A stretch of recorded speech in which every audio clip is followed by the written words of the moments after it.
Selamat datang kembali teman-teman di seri Filsafat untuk Pemula, di mana kita akan membahas 100 filsuf terkemuka dunia dalam 100 hari. Nah teman-teman, pada episode kali ini kita akan membahas seorang filsuf yang sangat berpengaruh dalam bidang etika dan moralitas. Meskipun namanya mungkin tidak terlalu kita kenal, seperti Karl Marx pada video sebelumnya atau Friedrich Engels ya. Nama ini cukup asing bagi kita para pemula, tetapi bagi para sarjana atau mahasiswa filsafat nama ini cukup dikenal. Namanya adalah Henry Sidgwick. Sidgwick adalah tokoh penting dalam perkembangan utilitarianisme. Kita sudah membahas tentang utilitarianisme pada video sebelumnya. Jadi silahkan dicek untuk mengetahui apa itu utilitarianisme. Nah, salah satu pemikir etika terbesar utilitarianisme di abad ke-19 ya Henry Sidgwick ini. Nah, untuk itu sehebat apa sebenarnya dia? Mari kita pelajari lebih lanjut mengenai hidupnya, pemikirannya, dan warisannya. Teman-teman, Henry Sidgwick itu lahir tanggal 31 Mei 1838 di Inggris ya. Dia adalah seorang Inggris dan dia berasal dari keluarga yang cukup terpandang sehingga dia bisa menerima atau mengakses pendidikan dengan sangat baik. Sidgwick belajar di kampus yang namanya Trinity College ya, di Cambridge ya. Ini kampus yang cukup besar, yang banyak filsuf yang lahir dari kampus ini juga, Trinity College Cambridge. Nah, di kampus itu dia mengembangkan minat yang kuat dalam bidang filsafat, khususnya dalam bidang etika dan ilmu sosial. Setelah menyelesaikan pendidikannya di Cambridge, Sidgwick menjadi seorang dosen di universitasnya itu. Dan dia tetap terlibat dalam dunia akademik sepanjang hidupnya. Sidgwick memiliki kemampuan analitis yang luar biasa, dan kemampuan dia itu jarang dimiliki oleh para intelektual di masanya, yaitu menghubungkan ide-ide filsafat yang rumit dengan masalah-masalah praktis dalam kehidupan sehari-hari. Nah, salah satu yang menjadi fokus dari Sidgwick adalah tentang etika. Dia dikenal karena karya utamanya memang di bidang etika, terutama dalam pengembangan teori utilitarianisme. Sebagai seorang filsuf dalam bidang etika dan moral, ya, Sidgwick berusaha untuk menyatukan berbagai pandangan tentang moralitas. Dia mencoba menggabungkan pandangan yang rasional dengan yang pandangan yang praktis, dia coba gabungkan. Dan itu semua tampak dalam salah satu karya terbesar dia. Judulnya The Methods of Ethics. The Method of Ethics.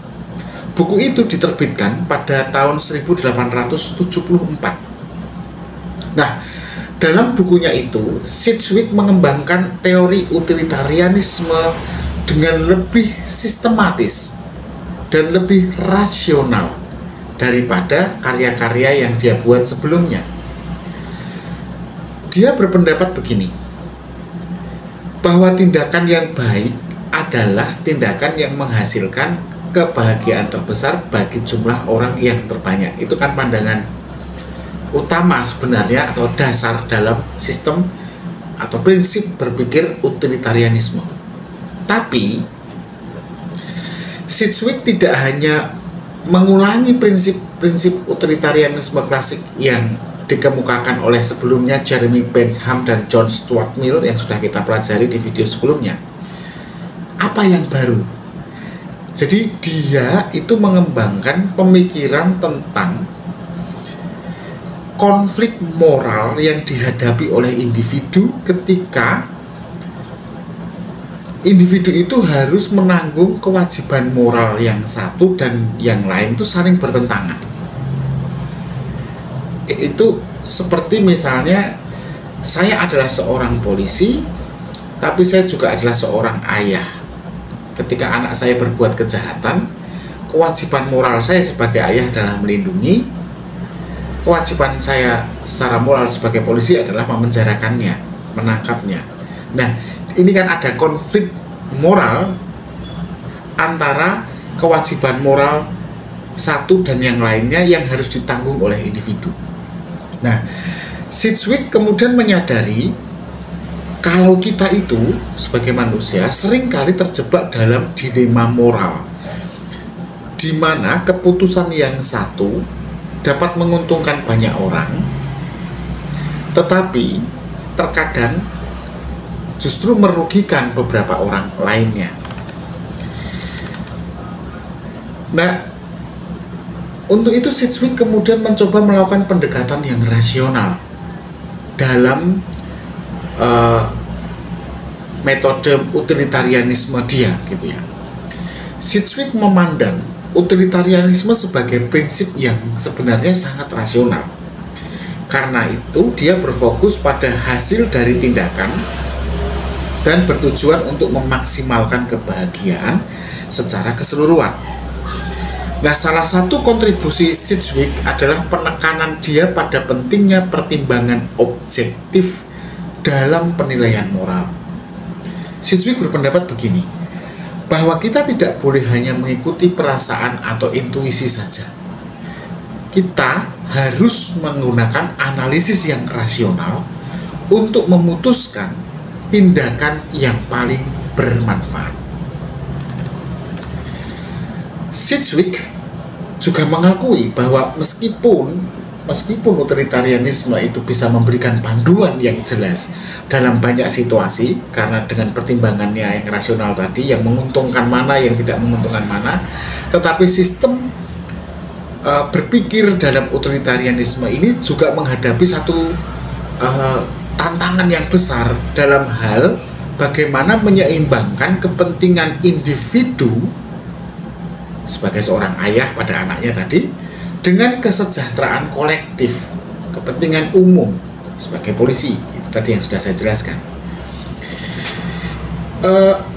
Sidgwick kemudian mendalami bagaimana membangun dasar teoritis yang bisa menyelesaikan konflik-konflik moral atau dilema moral semacam itu. Sehingga dia kemudian menyatukan beragam pandangan moral ke dalam satu sistem. Nah, itu yang dilakukan oleh Sidgwick. Lalu apa pengaruh Sidgwick bagi etika modern? Ya, pemikiran Sidgwick memang punya pengaruh yang besar sekali dalam etika modern, ya.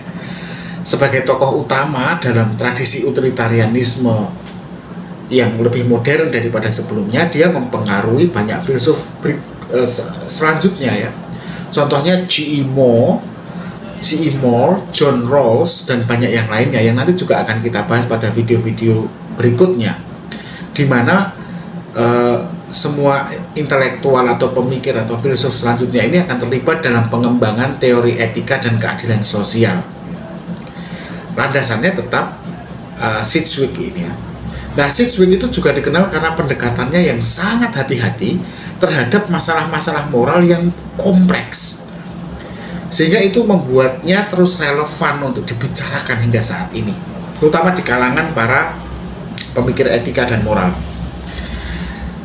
Sidgwick dianggap sebagai seorang filsuf yang memang sangat rasional dan logis, karena dia tuh selalu berusaha membangun suatu sistem etika yang dapat diterima oleh masyarakat luas, ya. Dan dia menekankan pentingnya pendekatan yang koheren dan konsisten untuk mengambil satu keputusan moral. Nah, salah satu tema utama dalam karya Sidgwick adalah bagaimana etika berhubungan dengan isu-isu sosial. Dia mempertimbangkan bagaimana prinsip-prinsip utilitarian dapat diterapkan pada masalah sosial yang lebih besar. Apa itu?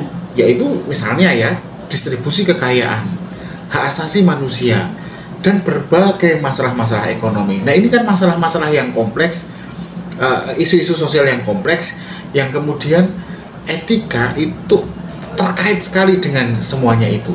Nah, Sidgwick juga sangat memedulikan kesejahteraan individu dalam konteks yang lebih luas.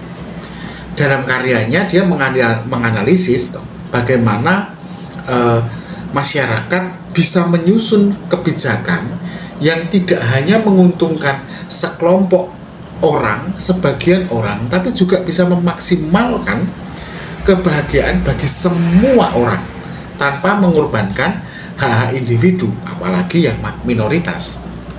Nah, warisan Sidgwick yang sangat besar dalam tradisi filsafat moral ini tidak bisa kita pungkiri. Selain sebagai seorang pemikir utilitarian yang mendalam, dia juga dikenal sebagai seorang filsuf yang menghargai keseriusan dalam merumuskan masalah-masalah moral dan memberikan perhatian besar pada argumen yang rasional dan terstruktur. Dalam dunia filsafat yang modern, Sidgwick tetap dihormati dan tetap diakui sebagai salah satu tokoh kunci dalam pengembangan etika kontemporer atau etika terkini gitu ya. Nah, seperti teman-teman tahu kan, di dunia yang semakin kompleks ini ada begitu banyak tantangan sosial dan ada begitu banyak dilema moral di tengah kebebasan informasi dan derasnya percakapan dunia maya. Nah, itu semua kan kita harus hadapi ya. Nah, pendekatan etika Sidgwick ini kemudian menjadi sangat penting, teman-teman. Kenapa? Karena dengan analisis rasional dan dengan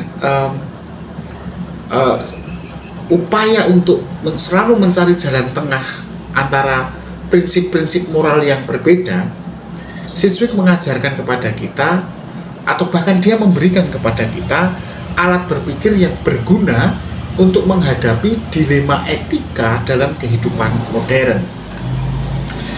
Demikianlah yang bisa saya ungkapkan atau ceritakan tentang Sidgwick yang tentu saja tidak terlalu mendalam.